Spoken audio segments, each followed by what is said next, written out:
Capitalism. Capitalism is an economic system where private individuals own and control the means of production and operate for profit. Think of it like a giant marketplace where everyone's setting up shop to sell their lemonade, competing to have the tastiest mix and coolest stand, all to earn the most coins and grow their lemonade empire. Socialism. Socialism is where the community or government owns and controls the factories, land, and resources, aiming to distribute wealth more evenly. Imagine if all your friends pooled their toys together and then decided together which games to play each day so everyone gets a turn with the best toys. Communism.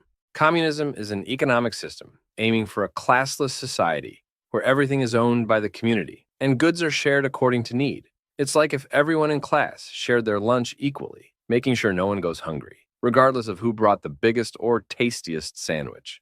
Mixed economy. A mixed economy blends private business with government regulation and support, aiming for a balance.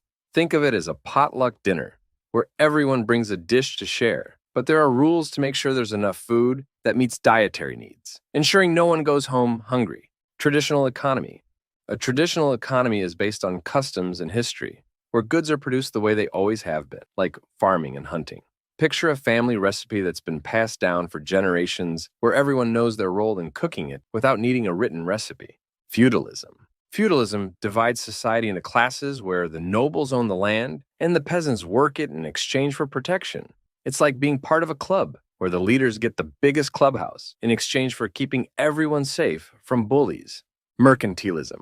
Mercantilism is about building a nation's wealth by controlling trade and accumulating precious metals. Think of it as collecting as many gold stars as possible in class, believing the more stars you have, the better off you are. Distributism. Distributism advocates for spreading property ownership widely rather than having it concentrated.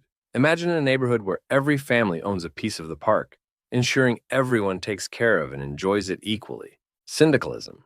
Syndicalism is where workers control businesses through their trade unions, making decisions democratically. It's like if a team decided together on the play strategy instead of the coach calling the shots, aiming for a win by consensus. Participatory economics.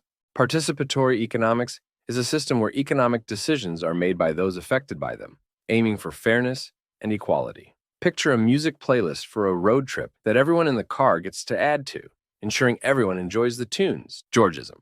Georgism taxes land value to reduce economic inequality, arguing that everyone should benefit from natural resources. It's like charging everyone for parking, but using that money to throw a neighborhood block party.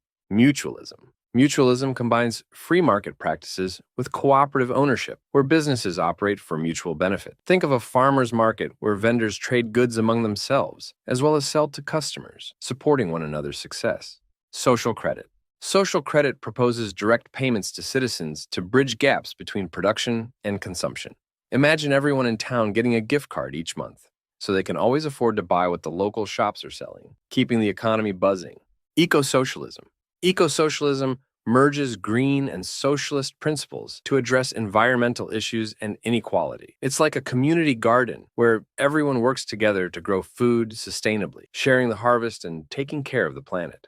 Technocracy. Technocracy is an economic system that emphasizes decision-making by technical experts rather than elected representatives. Think of a spaceship where the engineers and scientists decide the route and resources because they know the tech and stars best.